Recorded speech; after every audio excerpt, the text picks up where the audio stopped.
Verset 1. Verset 1 à 11. Autre consolation, la maison du Père. Interrompu par Pierre dans son discours d'adieu, Jean 13.36, Jésus le reprend ici avec la même tendresse pour ses disciples. Il leur a dit clairement qu'il va les quitter, Jean 13.33, ce qui déjà les a remplis de tristesse, la prédiction du reniement de Pierre, Jean 13.38, qui suivait de près la déclaration que l'un d'eux le livrerait, Jean 13.21, les avait consternés, tout devant eux et donc obscurité, sujet d'inquiétude et d'angoisse, leur cœur se trouble. Jésus lit sur leur visage ce trouble et il y compatit d'autant plus vivement que lui-même l'a éprouvé, Jean 12.27. Pour les consoler, il les exhorte à la confiance et développe la magnifique perspective qu'il venait d'entrouvrir devant eux dans cette réponse à Pierre, là où je vais, tu me suivras plus tard, Jean 13.36. Pour saisir la force des paroles que Jésus oppose aux troubles de ses disciples, il importe de se souvenir que la foi est une pleine confiance du cœur. On pourrait donc traduire ainsi, confiez-vous en Dieu, confiez-vous aussi en moi. En Dieu, le Dieu de vos pères qui, accomplissant ses promesses, a fondé son royaume dans ce monde en lui donnant un sauveur, en moi, sur qui repose tout l'avenir de ce royaume. Cette double confiance dissipera certainement le trouble de votre cœur. Comme le verbe grec n'a qu'une forme pour l'indicatif et pour l'impératif, on peut traduire ces mots de diverses manières. En prenant les deux verbes pour des impératifs, comme nous le faisons avec Bengel, Luquet, DeWet, Lutard, Jess, Monsieur Godet et la plupart des interprètes modernes, parce que cela est plus en harmonie avec l'exhortation, que votre cœur ne se trouble point. Nos anciennes versions, imitant la Vulgate, traduisent « Vous croyez en Dieu, croyez aussi en moi ». Le sens serait que leur foi au Dieu de leur Père doit se revêtir d'une vie nouvelle en prenant pour objet celui en qui le Père nous devient accessible, verset 6. On a proposé enfin, Luther, de traduire « Vous croyez en Dieu, vous croyez aussi en moi ». Ce serait alors au lieu d'une exhortation, un encouragement donné aux disciples par l'affirmation de leur foi. Interprétation peu probable. Ce qui devait frapper vivement les disciples, c'est que Jésus leur demande d'avoir en lui la même confiance religieuse qu'il avait en Dieu. Ici, tu vois clairement que Christ parle de lui-même comme étant égal au Dieu Tout-Puissant, puisqu'il veut que nous croyions en lui ainsi que nous croyons en Dieu. S'il n'était pas vrai Dieu avec le Père, cette foi serait une erreur et une idolâtrie car le cœur de l'homme ne doit placer sa foi et sa confiance qu'en Dieu seul. Comparez Matthieu 28.19, Luther. Verset 2. Après avoir exhorté ses disciples à la confiance, Jésus veut leur faire sentir qu'ils ne doivent pas s'affliger de son départ, puisque dans la maison de son Père où il va, il y a une place assurée pour eux, plusieurs demeures, non les tentes passagères du désert, mais des demeures permanentes, où l'on respire la paix et l'amour, la communion du Père. Impossible d'exprimer avec plus de simplicité, d'assurance et de bonheur l'idée de ce royaume éternel de Dieu, où habitent des milliers d'anges créés pour sa gloire et d'autres milliers de pécheurs sauvés, parvenus à la perfection. Et là, cependant, il y a encore de la place, Luc 14.22. C'était là pour les disciples une pensée pleine de consolation. Cette expression, plusieurs demeures ne désigne pas des positions diverses, des degrés différents de bonheur, comme le pensent plusieurs interprètes, mais l'immensité de la miséricorde divine, grâce à laquelle il y a place pour tous dans la maison du Père. Si cela n'était pas, c'est-à-dire, s'il n'y avait pas plusieurs demeures dans la maison de mon Père, je vous l'aurais dit, car je vous révèle en toutes choses la vérité et rien que la vérité, mais cela est, car, Codex Sinaiticus, B.A.C. version, je vais vous préparer une place. En effet, il n'y a pas de démonstration plus éclatante et plus douce des réalités du ciel, que le retour et la présence du Sauveur dans la maison du Père. C'est une preuve de fait irrécusable pour tous ceux qui croient en lui. Mais que faut-il entendre par cette expression, vous préparez une place?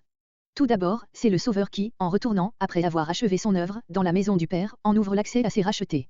Il y est entré pour nous comme précurseur, ayant été fait souverain sacrificateur éternellement, Hébreux 6.20. Il est donc le garant de notre admission auprès de Dieu. Et, en outre, c'est par l'exercice de sa souveraine sacrificature, par son intercession auprès de Dieu, qu'il assure aux siens les droits qu'il leur a acquis. Le texte reçu, omettant la particule car ou parce que, porte, si cela n'était pas, je vous l'aurais dit. Je vais vous préparer une place. La pensée reste la même. Mais, depuis les pères de l'Église jusqu'à Luther, plusieurs interprètes, comprenant mal cette particule, traduisent ainsi, si cela n'était pas, je vous aurais dit que je vais vous préparer une place. C'est introduire dans le texte une contradiction et un non-sens. D'autres, Wes Sake, l'ange, font de la phrase une question, si cela n'était pas, vous aurais-je dit que je vais vous préparer une place. Mais il ne leur avait encore rien dit de pareil. Verset 3. Après avoir affirmé l'existence de la maison du Père où leur place sera préparée, Jésus ajoute, pour ses disciples, la précieuse promesse de revenir et de les prendre à lui, afin que là où il est, ils y soient aussi à toujours. Pour eux, qui aimaient leur maître et qui étaient troublés à la pensée de son départ, c'était la suprême consolation, comparez Jean 12.26, Jean 17.24. Mais que signifie ce mot, je reviendrai, grec je viens de nouveau? Quand? Comment? Ici les interprètes se divisent à l'infini. Hébrard entend par ce retour la résurrection de Jésus-Christ, d'autres, Luquet, Olsosan, Néandé, Godet, l'effusion du Saint-Esprit sur les apôtres, comparé verset 18, d'autres encore pensent que cette promesse s'accomplit à la mort de chaque fidèle, Toluc, Land, Roïs, Jess. D'autres enfin, Meyer, Niais, Lutard, soutiennent que ce mot ne peut s'entendre que du retour glorieux et final du Sauveur, qui alors réunira tous ses rachetés auprès de lui. Mais le présent je reviens, grec, implique un fait prochain et Jésus n'a jamais enseigné l'imminence de son retour glorieux, d'ailleurs ce sens ne saurait se défendre au verset 18. Ne pourrait-on pas réunir et concilier toutes ces opinions diverses?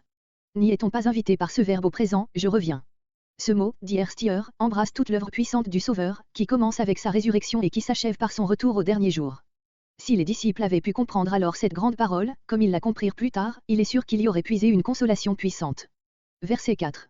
Jésus avait dit clairement à ses disciples où il allait, Jean 14.2, Jean 6.62, Jean 7.33, et il s'était constamment présenté à eux comme le chemin, le seul médiateur entre Dieu et leur âme.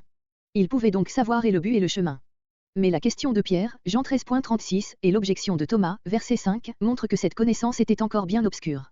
Aussi Jésus veut-il, par cette dernière parole provoquer en eux la réflexion sur les grandes pensées qu'il vient d'exprimer, versets 2 et 3. D'après une variante de Codex Sinaiticus, B.C. admise par beaucoup de critiques et d'exégètes, il faudrait traduire ainsi ce verset, et là où je vais, vous en savez le chemin.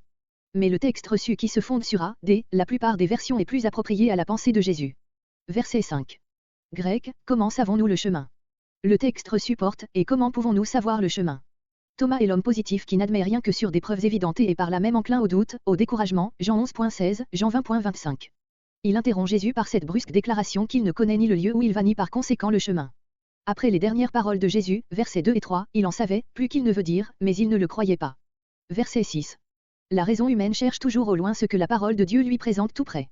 Ainsi Marthe reléguait dans un lointain avenir l'espérance de la résurrection de son frère et Jésus lui dit, c'est moi qui suis la résurrection et la vie, Jean 11.25. De même ici, Thomas prétend ignorer le chemin et il l'a devant les yeux et Jésus doit lui répondre, c'est moi qui suis le chemin. Il ne dit pas qu'il montre le chemin qui conduit au Père, ce qui, comme l'observe De Wet, établirait un rapport tout extérieur entre lui et son disciple. Il dit, je suis le chemin, il est lui-même le médiateur vivant qui s'unit au croyant et ainsi le conduit au but, c'est-à-dire à la communion avec Dieu, comparé Éphésiens 3.12, Hébreux 10.20. Il laisse entendre qu'il est la vérité, c'est-à-dire la révélation complète de Dieu même, la vérité que l'homme doit s'approprier personnellement pour être sauvé. Il est par là même la vie, parce qu'il est pour le croyant la source unique de la vie de l'âme, de la vie éternelle, Jean 6.50, Jean 11.25, tellement que quiconque ne puise pas cette vie en lui demeure dans la mort. De ces prémices résulte cette sentence absolue qui se comprend d'elle-même après de telles paroles, nul ne vient au Père que par moi. La plupart des interprètes modernes s'accordent à ne point considérer ces trois termes, chemin, vérité, vie comme coordonnées, en sorte qu'il indiquerait le commencement, le milieu et la fin de la foi, Luther, Calvin. En effet, le Sauveur est, d'une manière constante, pour le croyant, le chemin, c'est-à-dire le moyen d'arriver au Père, en étant pour lui la vérité et la vie. Il l'est, sans doute, plus ou moins complètement, selon le degré de notre communion avec lui. Verset 7. Ce verset est à la fois l'application et le commentaire de celui qui précède. Quiconque connaît Jésus tel qu'il vient de se révéler à ses disciples, connaît aussi son Père, dont il est la manifestation visible, Jean 8.19. Par ceci, Jésus ne nie pas positivement la connaissance que ses disciples ont de lui et du Père, mais il sollicite leurs âmes au progrès. Comparez verset 28, Bengel. Bien plus, il va jusqu'à affirmer que dès à présent, après l'instruction profonde qu'il vient de leur donner, ils connaissent le Père et qu'ils l'ont vu en lui. Les disciples n'avaient sans doute que les premiers rudiments de cette connaissance, mais il y a une grande sagesse pédagogique à les encourager ainsi, en leur supposant plus de lumière qu'ils n'en ont, et, du reste, la parole divine que Jésus répandait alors dans leur âme y restera comme le principe vivifiant de la connaissance qui leur manque encore. C'est exactement ainsi qu'il leur parle aux Jean 15.3. L'interprétation que nous venons d'exposer est celle qu'admettent Toluc, Meyer, même. Luthard et Godet. D'autres exégètes, Chrysostome, Luquet, estimant que Jésus ne pouvait, dès cette époque, parler ainsi à ses disciples, pensent que c'était là une sorte d'indication anticipée de ce qui leur sera accordé par l'Esprit à la Pentecôte. Mais ce sens ne peut s'accorder avec les plus que parfaits et le dès à présent. L'objection qui arrête ces interprètes a probablement donné naissance à la leçon de Codex Sinaiticus, D. Si vous me connaissez, vous connaîtrez aussi mon Père. B. C. Omettre-le et devant dès à présent, M. Weiss adopte cette variante et traduit par l'impératif, connaissez-le dès à présent, tel qu'il vous est révélé en moi, et vous l'aurez vu. Verset 8. La parole de Jésus, vous l'avez vue, comprise par Philippe comme si Dieu pouvait exister pour lui à côté ou en dehors du Sauveur, lui inspire le désir de voir une théophanie ou révélation extraordinaire de Dieu, comme l'a demandé Moïse, Exode 33.18, et il exprime naïvement ce désir à son maître. Cela nous suffit, ajoute-t-il, nous n'aurons plus aucun doute que le Père ne se révèle pleinement par toi. Verset 9. C'est avec tristesse que Jésus reproche à son disciple de ne l'avoir pas connu, malgré toutes les expériences que, depuis si longtemps, il avait pu faire auprès de lui. Il l'appelle affectueusement par son nom, Philippe, afin de l'inviter à réfléchir sur la demande qu'il venait de lui adresser. Cette interpellation, Philippe, peut aussi être rattachée à la phrase suivante. Ainsi font la plupart de nos versions. Mais il est plus naturel de joindre Philippe à la phrase qui précède. C'est son reproche que Jésus adresse à ce disciple nommément. Celui qui a vu Jésus a vu le Père, le Dieu qui est sainteté et amour et dont le Sauveur était sur la terre la parfaite manifestation. Cette grande révélation est expliquée au verset suivant, elle est conforme à tous les enseignements du Nouveau Testament, Jean 1.18, Jean 12.45, Colossiens 1.15, Hébreux 1.3. Verset 10. Philippe demandait à voir, Jésus l'exhorte à croire. C'est uniquement par la foi qu'il pouvait pénétrer dans ce mystère de l'unité absolue du Père et du Fils qui lui permettrait de voir le Père dans le Fils, verset 9. En effet, ces paroles de Jésus expriment, tout ensemble, l'intime unité d'essence et le rapport mutuel vivant, actif, qu'il y a entre le Père et le Fils. Jésus va le prouver en déclarant que c'est le Père qui parle et agit en lui. Les paroles et les œuvres du Sauveur, ces paroles qui sont esprit et vie, Jean 6.63, ces œuvres de puissance divine et d'amour divin, telle est la démonstration irrécusable que le Père était en lui, parlait et agissait par lui. Pas une de ces paroles qu'il tire de lui-même. Pas une de ces œuvres que Dieu lui-même n'opère par lui. De sa propre sagesse, rien. Par la force de Dieu, tout. Godet. Au lieu de c'est lui qui fait les œuvres, Codex Sinaiticus, B, déporte, il fait ses œuvres, Jean 5.19-21, Jean 10.25, Jean 10.37-38, Jean 12.49. Verset 11. Après avoir donné à Philippe cette instruction profonde, Jésus se tourne vers tous ses disciples et il les exhorte à le croire quand il leur déclare qu'il est dans le Père et que le Père est en lui, à le croire sur la seule autorité de sa parole. Mais il ajoute, sans doute avec tristesse, que si leur foi est encore trop obscure et trop faible pour se fonder uniquement sur sa parole, ils doivent au moins le croire à cause de ses œuvres mêmes, considérées en elles-mêmes. Il entend par là ses miracles, Jean 10.37-38. La foi, fondée sur ses œuvres, n'est pas encore la vraie foi, Jean 2.23, Jean 3.2, mais elle peut conduire à la foi immédiate.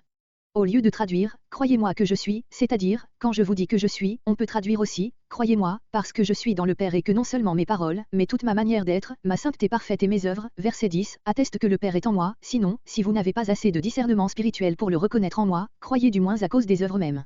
Verset 12. Versets 12 à 24. Nouvelles sources de consolation, les œuvres et la prière, l'Esprit Saint, la communion avec Jésus et avec Dieu.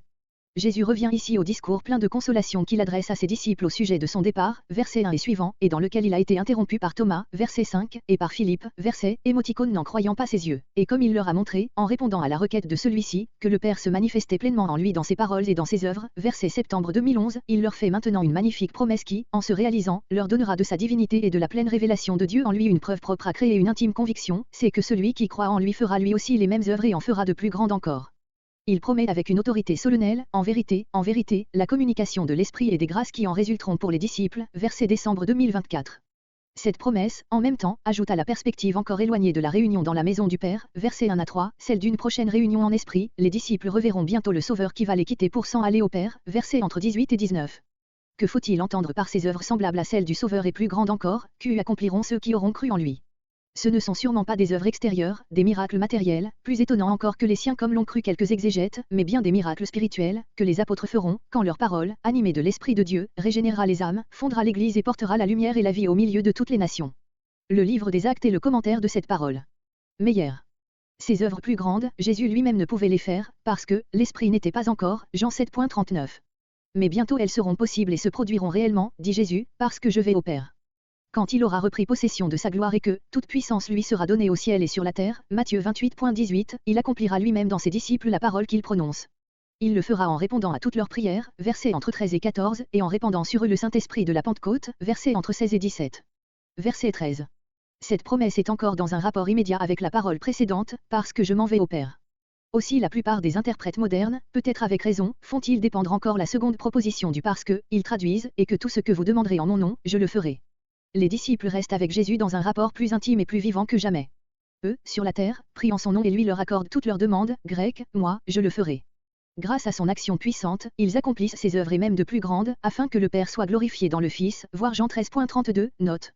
Mais qu'on le remarque bien, Jésus donne ici à la prière un caractère tout spécial et tout nouveau pour ses disciples, il s'agit de la prière qui s'adresse à Dieu en son nom et il insistera encore sur cette parole, Jean 15.16, Jean 16.23. Quel en est le sens ? En son nom, ne signifie pas seulement, sur son ordre, en son autorité, par ses mérites, dans le style des Écritures le nom désigne l'être, révélé dans son essence et toutes ses propriétés. Prier au nom de Jésus, c'est donc, comme le dit Kay, dont M. Godet adopte l'interprétation, prier, en nous replongeant avec foi dans la connaissance que nous avons reçue de lui comme Fils de Dieu abaissé et glorifié, ou, mieux encore, car cette connaissance n'est point purement intellectuelle, mais implique une relation de vie, c'est prier en Jésus lui-même, le seul médiateur qui nous ouvre l'accès au trône de la grâce, c'est prier dans une communion intime avec lui, selon sa volonté, par son esprit, qui seul nous communique la puissance d'accomplir cet acte religieux. Quand celui qui prie ainsi se sent devenu un avec le Sauveur, il est certain d'être exaucé, comparé Romains 8.26. Le vrai commentaire de cette parole nous est donné par Jésus lui-même, si vous demeurez en moi et que mes paroles demeurent en vous, demandez tout ce que vous voudrez et il vous sera fait. Codex Sinaiticus, B et quelques majuscules portent, si vous me demandez quelque chose en mon nom. Cette leçon ne présente aucun sens acceptable. Verset 15. Jésus vient de faire à ses disciples une précieuse promesse, versets entre 13 et 14, il va leur en faire une plus précieuse encore, verset 16, dans ce moment il leur présente la condition morale qu'ils doivent remplir pour recevoir ce qu'il leur promet, il les invite à demeurer avec lui dans une vraie communion d'amour et d'obéissance, c'est par là que leur cœur sera ouvert à l'action du Saint-Esprit qu'il va leur annoncer. Aimer Jésus et garder ses commandements doit être, dans le cœur de son disciple, une seule et même chose, verset 21. Par ses commandements, il ne faut point entendre seulement certains préceptes ou certains devoirs prescrits mais tout ce qu'il a enseigné sa révélation complète. C'est ce qu'il appelle ailleurs garder sa parole, Jean 8.51, la conserver précieusement dans le cœur et la mettre en pratique dans la vie. B et quelques autres témoins ont le futur, vous garderez. Verset 16. La liaison de ces deux versets est bien remarquable, si vous m'aimez, gardez mes commandements et moi je prierai le Père, qui fera lui-même abonder en vous l'amour et l'obéissance. Ce que le Sauveur demandera à Dieu, c'est qu'il donne aux disciples son Saint-Esprit qui deviendra leur vie et celle de l'Église. C'est ici la première fois que paraît le terme de paraclet Théos, comparé Jean 14.26, Jean 15.26, Jean 16.7, qui ne se trouve que dans les écrits de Jean, comparé à Jean 2.1, et que, d'après Origine et Chrysostome, nos réformateurs, Luther, Calvin, ont rendu par consolateur. Ce nom serait très beau et bien en harmonie avec le but de ces discours de Jésus. Mais le mot grec n'a pas le sens actif, il est passif et signifie littéralement « appeler auprès d'eux », c'est exactement le sens du latin advocatus et de notre mot avocat, défenseur d'un accusé devant un tribunal. Les auteurs classiques lui donnent toujours cette signification et c'est aussi celle qu'admettent la plupart des exégètes modernes. Si nous n'adoptons pas ce terme, avocat dans la traduction, c'est qu'il éveille l'idée d'un procès, qui est tout à fait étrangère au contexte. Nous nous en tenons au mot aide qui conserve le caractère indéterminé de l'expression originale.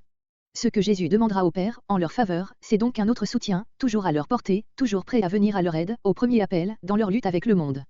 De cette signification fondamentale découlent aisément les applications suivantes, soutien dans les moments de faiblesse, conseiller dans les difficultés de la vie, consolateur dans la souffrance. Par là il fera pour eux ce qu'avait fait pendant ces dernières années le Maître bien-aimé qui les quittait. En disant, un autre, Jésus se donne implicitement à lui-même le titre de paraclet. Godet. Cette aide ne sera pas avec les disciples pour un peu de temps seulement, comme l'a été le Sauveur dans sa vie ici-bas, il sera pour toujours, éternellement avec eux.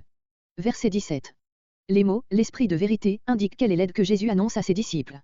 Le Saint-Esprit est ainsi désigné, ici et ailleurs, Jean 15.26, Jean 16.13, parce que, comme Esprit de Dieu, il est lumière et vie, c'est-à-dire vérité complète. Et cette vérité, il la communique à l'âme au moyen de la parole divine. Toute vérité révélée n'est pour nous la vérité que lorsque par l'Esprit de Dieu nous en avons fait une expérience vivante. C'est lui qui, en nous mettant en communion avec Dieu nous le révèle tel qu'il est dans sa sainteté et son amour, c'est lui qui glorifie Christ en nous, c'est-à-dire nous met en possession de lui. C'est lui enfin qui rétablit dans le vrai tout ce qui est faussé en nous, qui, en un mot, éclaire, régénère, sanctifie l'âme. Le monde, éloigné de Dieu et incrédule, ne peut recevoir cet esprit, dit le Sauveur, parce qu'il ne le voit point, c'est-à-dire ne sait le discerner dans aucune de ses manifestations, il ne le connaît point par une expérience intime, parce qu'il reste étranger et fermé à son influence, 1 Corinthiens 2.14. Bien différents étaient, alors déjà, les disciples, auxquels Jésus pouvait dire, vous le connaissez, parce qu'il demeure avec vous. En effet, ils avaient, dans une certaine mesure, respiré cet esprit en vivant avec Jésus, en étant les témoins de ses actes, de sa sainte vie, en écoutant ses paroles, en se soumettant aux directions par lesquelles le Maître s'était efforcé de faire leur éducation. En Jésus et par son intermédiaire, l'Esprit agissait constamment sur eux et ce n'est que par cet Esprit qu'ils avaient cru en lui et confessé son nom, Matthieu 16.17. À l'inverse des disciples, le monde, c'est-à-dire les Juifs incrédules en méconnaissant toutes ces manifestations de l'Esprit en Jésus, en attribuant ces miracles à Béelzébul, Matthieu 12.24 et suivant, avait refusé de voir l'Esprit et s'était mis dans l'impossibilité de le recevoir. C'est donc une erreur de ne voir dans ces verbes au présent, comme le font plusieurs interprètes, qu'une anticipation de ce qui ne sera réalisé qu'après la Pentecôte. Il y a sans doute une promesse relative à la Pentecôte, mais elle est seulement dans ce verbe au futur, il sera en vous. Jusqu'ici, veut dire Jésus, pendant que je vis en votre société, l'aide est avec vous, alors cette aide sera en vous. Ils posséderont dans leur cœur l'Esprit, qui ne sera autre que Jésus lui-même sous une autre forme, versets 18 et suivants. Cette nuance est méconnue par B, dès qui ont ce dernier verbe au présent comme les précédents, il est en vous. Verset 18. Ceux que Jésus avait appelés avec tendresse petits enfants, il les aime trop pour les abandonner comme des orphelins qui vont perdre en lui plus qu'un père. La riche promesse qu'il vient de leur faire est le garant qu'il n'en sera point ainsi, je viendrai à vous, leur dit-il. C'est donc par son esprit qu'il viendra à eux et non, comme le pensent divers exégètes, par sa résurrection ou même par son retour au dernier jour. Le contexte s'oppose à ces explications, versets entre 21 et 23. Verset 19. Il restait bien peu de temps, puisque Jésus devait mourir le lendemain et disparaître aux yeux du monde, qui ne le verra plus. Malgré cela, les siens le verront. Et, comme si ce moment était déjà là, il est exprimé en grec par des verbes au présent, le monde ne me voit plus, mais vous, vous me voyez. Quand et comment? Quand Jésus leur apparaîtra ressuscité. C'est ainsi que quelques interprètes entendent ces paroles. Mais il s'agit ici d'une vue spirituelle et permanente, verbe au présent, comparé 2 Corinthiens 3.18, qui se réalise par une communion toute nouvelle avec lui. C'est ce que prouvent les derniers mots de ce verset et tout le contexte, versets 20, 21, 23. Il y a une grande force dans la raison que Jésus allègue à l'appui de la promesse de vie qu'il fait à ses disciples, vous vivrez, parce que je vis. Jésus ne dit pas « je ressusciterai, je vivrai », mais « je vis », voir la note précédente. Celui qui a la vie en lui-même, sait que la mort qu'il va subir n'aura pas le pouvoir de détruire cette vie. Et la conséquence magnifique qu'il en tire pour les siens est celle-ci, vous aussi, vous vivrez. Sa vie et leur vie est dans le temps et dans l'éternité. Ainsi parlait l'apôtre Paul, d'après sa propre expérience, Galates 2.20, Philippiens 1.21, Colossiens 3.3-4. La relation entre la vie du Christ et celle du croyant est moins nettement exprimée quand on traduit avec même. Luther Device, vous me verrez, parce que je vis et que vous vivrez. L'antithèse du futur, vous vivrez et du présent, je vis recommande plutôt la construction que nous avons adoptée. Verset 20.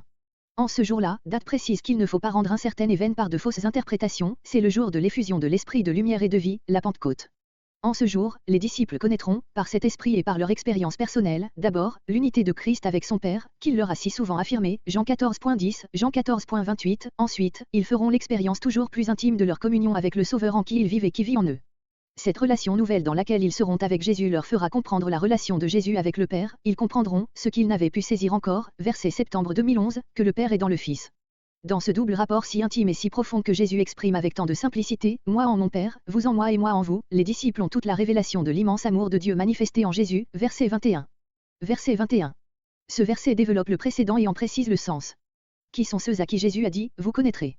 Il répond, celui qui a dans son cœur mes commandements et qui les garde avec fidélité dans sa vie, verset 15, note, car c'est lui seul qui m'aime. Son cœur est alors ouvert à tous les trésors de l'amour divin, il sera aimé du Père, qui le contemple en son Fils, objet suprême de son amour, Jésus aussi l'aimera et lui en donnera des preuves toujours plus intimes en se manifestant à lui dans sa vie intérieure, le verbe grec signifie se manifester au-dedans. Ces magnifiques promesses s'accompliront par l'Esprit de vérité, verset 17, dont Jésus décrit l'action dans la suite du discours, comparé verset 26. Verset 22. Ce Judas, nommé aussi Lébé et Thaddée, Matthieu 10.3, était fils d'un homme appelé Jacques, Luc 6.16, comparé Actes 1.13. La remarque par laquelle l'évangéliste le distingue de Judas Iscariote, superflu après Jean 13.30, trahit l'horreur que lui inspirait son homonyme. La question de ce disciple montre qu'il attendait encore un Messie qui serait le roi terrestre d'Israël, le juge des nations. Or, il ne pouvait comprendre que, comme tel, Jésus ne dut se manifester qu'au petit nombre de ceux qui l'aimaient et non à tout le monde. Le et par lequel s'ouvre la question a été omis dans B, A, D, Itala. Il marque bien l'étonnement de Judas. Verset 23. Jésus ne répond pas directement à la question et pourtant il la résout de la manière la plus profonde. Pour la troisième fois, versets entre 15 et 21, il dévoile, dans le cœur même de ceux qu'il aime, les causes morales pour lesquelles il se manifeste à eux. C'était déjà dire clairement pourquoi il ne pouvait pas se révéler au monde qui le haïssait, puis il annonce plus explicitement, au verset 24, la raison de sa manière d'agir.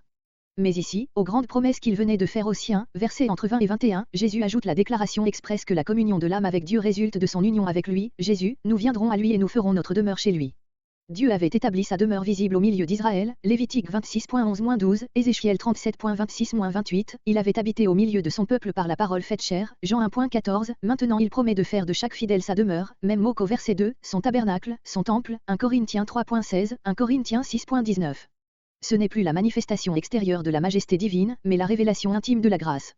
Ce qui sera un jour le privilège de l'Église sauvée, Apocalypse 21.3, doit être dès maintenant réalisé par l'Esprit dans l'âme de chaque croyant. Lutarde. Verset 24. Les paroles de Jésus sont les paroles de Dieu même. Or, comment le Sauveur pourrait-il se manifester à celui qui ne l'aime pas et qui rejette ses paroles? Cette conclusion devait être évidente pour le disciple qui avait posé la question.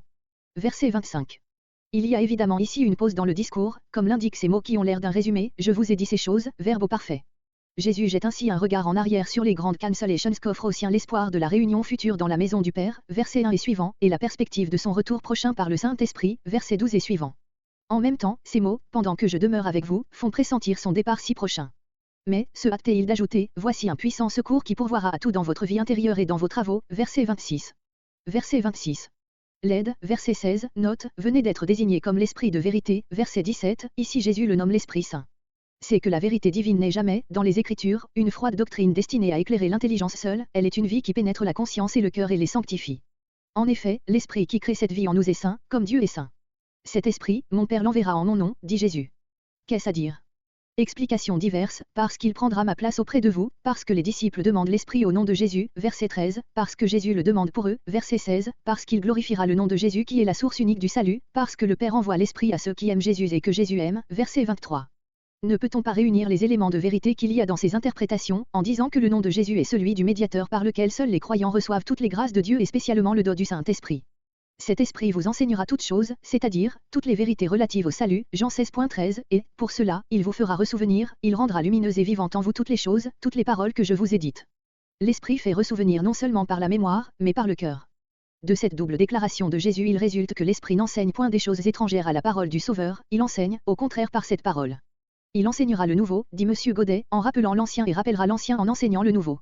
Les paroles de Jésus, dont l'Esprit réveillera en eux le souvenir, seront la matière d'où il tirera l'enseignement de la vérité complète, le germe qu'il fécondera dans leur cœur, comme, en retour, cette activité intérieure de l'Esprit rappellera sans cesse à leur mémoire quelque ancienne parole de Jésus. Il n'y a donc rien dans ce passage qui soit favorable à la doctrine catholique de la tradition ecclésiastique, élevée à côté ou au-dessus de la parole, ni aux illusions du mysticisme qui rêve une illumination de l'Esprit supérieure à la parole révélée. Jésus fonde, par cette promesse, la souveraine autorité de l'enseignement apostolique qu'il égale au sien, Jean 17.8-20. Verset 27. Le Sauveur, pressentant toutes les difficultés et toutes les craintes qui pourront encore assaillir le cœur de ses disciples, leur fait part d'une grâce suprême, d'un bien sans lequel il n'y a point pour l'homme de bonheur, avec lequel il ne saurait jamais être malheureux, la paix. Jésus fait allusion dans ses paroles à la formule de salutation par laquelle les Israélites s'abordaient ou se quittaient, comme Jean 20.26. La plupart des commentateurs allemands prennent le mot de paix dans le sens de l'hébreu shalom, bien-être, prospérité, salut et pensent que Jésus présente aux siens tous les fruits objectifs de son œuvre, en un mot, le salut éternel. Mais non, ce qu'il leur donne, c'est la paix intérieure d'une âme remplie d'une douce confiance en son Dieu sauveur. Ce sens est rendu évident, comme l'observe M. Godet, par les dernières paroles du verset, c'est le cœur des disciples qui doit être préservé du trouble, des tristesses et des craintes que leur inspirait la pensée de rester dans ce monde, seuls, sans leur céleste ami. Il leur laisse donc la paix, comme le plus précieux des legs à son départ. Il fait plus, il leur donne actuellement et réellement sa paix, la paix inaltérable et profonde dont il jouissait lui-même et qu'il puisait constamment dans la communion de son Père.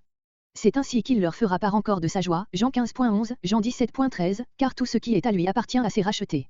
À la rigueur, on pourrait, avec la plupart de nos versions, traduire ainsi ces mots, je ne vous la donne pas comme le monde la donne, mais comme ce pronom n'est pas dans l'original et comme cette pensée supposerait que le monde peut, dans un sens quelconque, donner la paix, nous préférons laisser dans toute sa généralité ce contraste que Jésus établit entre sa manière de donner et celle du monde. Le monde en est réduit à de vains souhaits, à de trompeuses promesses, souvent intéressées. Jésus donne réellement, abondamment et par l'amour le plus pur. Ces paroles devaient donc inspirer aux disciples la plus entière confiance en lui. Jésus, à la fin du discours, revient ainsi à son point de départ, verset 1, mais c'est après avoir donné aux siens tous les secours les plus puissants pour dissiper le trouble et les craintes qui pouvaient encore assaillir leur cœur. Verset 28. Les pauvres disciples n'avaient que trop bien entendu cette parole, je m'en vais, versets 2 et 12, mais ils avaient moins bien saisi celle-ci, je reviens à vous, versets 3 et 18, de là leur tristesse et leur trouble. C'est pourquoi Jésus, plongeant un regard dans leur cœur, voudrait leur faire sentir que leur amour pour lui devrait leur faire de son élévation auprès du Père un motif de joie. Il prendrait part à la joie qu'il éprouve lui-même de quitter ce monde de péché et de souffrance pour retourner auprès du Père et partager sa félicité et sa gloire. C'est ici peut-être le seul passage des évangiles où Jésus pense à lui-même et tire de son propre repos le motif d'une exhortation. Mais les mots, si vous m'aimiez, sont d'une exquise délicatesse. Par là Jésus trouve le moyen de leur faire de la joie un devoir de tendresse. Il n'énonce pas ici l'idée de l'activité plus puissante dont cette élévation sera pour lui le moyen, Jean 17.12. Il en appelle uniquement à leur cœur d'amis. Godet. C'est ainsi également que Toluc, Erstier, même Luthard, Weiss et d'autres exégètes comprennent cette belle pensée. Ceux qui, de Wet, Meyer, pensent que Jésus invite ses disciples à considérer l'intérêt qu'ils ont à son élévation, qui lui permettra de leur assurer une protection plus puissante, comparé Jean 16.7, ne tiennent pas compte de cette parole, si vous m'aimiez. Parce que, il faut remarquer avant tout cette particule importante, car elle nous montre que Jésus, dans cette parole, le Père est plus grand que moi, donne simplement la raison pour laquelle ses disciples doivent se réjouir de son retour auprès de son Père. En isolant cette déclaration de son contexte, on l'a sollicité en sens divers pour éclairer par son moyen le mystère des relations du Fils avec son Père. Mais quel sujet de joie les disciples auraient-ils bien trouvé dans une théorie abstraite à laquelle ils n'auraient rien compris? Jésus s'exprime ainsi, en ayant conscience qu'il est le Fils de Dieu, celui qui a reçu du Père d'avoir la vie en lui-même, Jean 5.26, et en même temps qu'il est, la parole faite chair. Celui qui, existant en forme de Dieu, s'est dépouillé lui-même en prenant une forme de serviteur fait à la ressemblance des hommes, et qui allait s'abaisser encore en devenant obéissant jusqu'à la mort, même jusqu'à la mort de la croix, Philippiens 2.6-8. Dans cette position qui était alors la sienne, il éprouvait en son âme sainte, comme l'observe Bengel, un sentiment profond de son humiliation qu'il ne pouvait s'empêcher d'exprimer parfois, Marc 10.18, Marc 13.32, voire la note, et qui le faisait soupirer après le terme de l'épreuve, Luc 12.50. Comment donc n'aurait-il pas éprouvé une joie profonde et sainte à l'aspect si prochain de son élévation auprès du Père? C'était pour lui rentrer en possession de la gloire éternelle, objet de sa dernière prière, Jean 17.5, c'était sa réintégration dans toutes les prérogatives divines dont il allait jouir dans une pleine communion d'essence et d'amour avec Dieu, son Père. Cette joie il invite ses disciples à la partager avec lui. Obéissant à son invitation, l'apôtre Paul, après avoir décrit, dans les paroles que nous venons de rappeler, le profond abaissement du Sauveur, célèbre son élévation avec amour, Philippiens 2.9-11, et la joie qu'il exprime dans ce chant de triomphe est celle de l'Église tout entière, Éphésiens 1.20-23. C'est à ce point de vue que Luther, Calvin, même Luthard et Godet envisagent ce passage. Christ, dit Calvin, ne compare point ici la divinité du Père avec la sienne, ni sa nature humaine avec l'essence divine du Père, mais plutôt son état présent avec la gloire céleste dans laquelle il allait être reçu bientôt. C'est comme s'il disait, vous désirez de me retenir dans le monde, mais il vaut mieux que je monte au ciel. Quant à la divinité de Jésus-Christ, cette parole la proclame hautement, car si un homme, un ange du ciel disait « Dieu est plus grand que moi », il émettrait une affirmation que son évidence même rendrait oiseuse. Il ne faut pas, quand Jésus nous parle de sa joie, que l'exégèse transforme cette joie en dogmatique. Verset 29. Que vous croyiez que je m'en suis réellement allé à mon Père et que vous compreniez la nature spirituelle de mon règne. Ces promesses si positives de Jésus, bientôt rendues vivantes dans leur cœur par le Saint-Esprit, leur seront expliquées par les grands événements de sa mort, de sa résurrection et de son retour dans la gloire.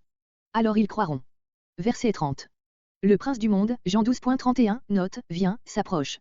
Jésus le voit venir dans les misérables instruments dont il va se servir pour accomplir son œuvre de ténèbres, Jean 13.2-27. Mais il ajoute aussitôt, tout prince du monde qu'il est, il n'a rien en moi, ni droit, ni pouvoir.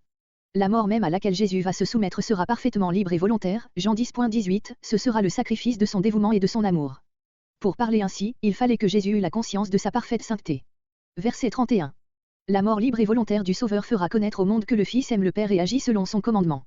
Et c'est afin de fournir au monde cette démonstration éclatante que Jésus dit aux disciples, « Levez-vous, partons d'ici, allons courageusement dans ce jardin de Gethsémanée, notre lieu de réunion habituel, Jean 18.2, où je me livrerai à la troupe conduite par le traître. » Les deux derniers versets sont susceptibles de deux interprétations qui, pour le sens, reviennent au même. Le prince de ce monde vient, et, à la vérité, il n'a rien en moi qui légitime le pouvoir qu'il va prendre sur moi, mais, pour que le monde connaisse mon amour pour le Père, je me livre à lui librement. Ou bien, il vient, mais il n'a point de pouvoir sur moi, néanmoins, pour que le monde connaisse. On peut aussi construire le verset 31 en mettant un point après, ainsi j'agis. Il faut alors sous-entendre un verbe, mais cela arrive ainsi afin que le monde connaisse que j'aime le Père, et que, comme le Père m'a commandé ainsi j'agis. Levez-vous, partons d'ici. La plupart des éditeurs du texte et des traducteurs préfèrent cette ponctuation. Mais celle que nous avons adoptée, avec Rillet, Astier, M. Godet, est plus naturelle et donne une tournure plus vive à la parole de Jésus. Malgré l'ordre donné à ses disciples, Jésus continue ses discours, Jean 15.1, sans que rien n'indique un changement de scène. De là, parmi les interprètes, deux manières d'expliquer la situation. Après cet ordre, levez-vous, on peut se représenter que toute la société se lève, en effet. Mais Jésus, tout rempli de ce qu'il voudrait dire encore à ses chers disciples au moment de la séparation et retenu par son amour, reprend la parole, prononce debout les discours des gens entre 15 et 16 et sa dernière prière, Jean 17, et ce n'est qu'après cela qu'a lieu le départ pour Gethsémanée. Jean 18.1, Meyer. Telle est aussi l'opinion de Luquet, Toluc, Olsosan, Kay, même. Luthard, Weiss. D'autre part, Luther, Lange, Hébrard, Engstambert, Jess, M. Godet pense que Jésus et ses disciples quittèrent, à ce moment, la salle où ils étaient assemblés et se rendirent dans quelque solitude de la vallée du Cédron, près de Gethsémanée, où Jésus aurait prononcé les discours qui suivent, ainsi que sa dernière prière. Cette opinion s'accorde difficilement avec Jean 18.1. On peut objecter aussi que si Jésus avait prononcé la prière sacerdotale, Jean 17, sur le chemin de Gethsémanée et au moment d'arriver en ce lieu, il aurait passé presque instantanément de la paix profonde qui s'exprime dans cette prière aux terribles angoisses qu'il éprouva dans le jardin des Oliviers, Matthieu 26.37, Marc 14.33. Cela n'est pas vraisemblable au point de vue psychologique. Cette supposition accroît la difficulté qu'il y a à concilier la relation de Jean avec ses récits des synoptiques.